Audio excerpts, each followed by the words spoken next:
দেখুন বন্ধুরা, আজ বানাবো কচি বাঁশ।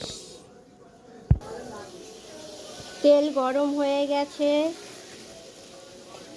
কালো জিরে ফোড়ন দিলাম, তেজপাতা ফোড়ন দিলাম,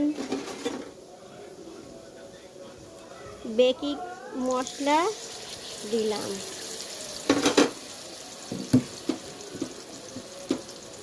আদা বাটা দিলাম। দেখুন বন্ধুরা, মশলা কষা হয়ে গেছে। আগে থেকে কেটে নিয়েছি বাঁশ গাছ আর আলু সেদ্ধ করে ভেজে নিয়েছি, সেটা তুলে দিলাম।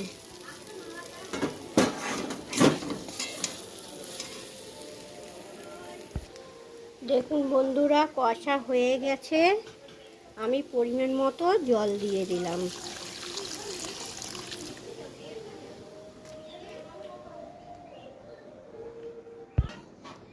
দেখুন বন্ধুরা, বাঁশ গাছের সবজি রেডি। এইভাবে আপনারা বানাবেন, খেতে খুব ভালো লাগবে। যদি ভিডিওটা ভালো লাগে লাইক সাবস্ক্রাইব করে দেবেন।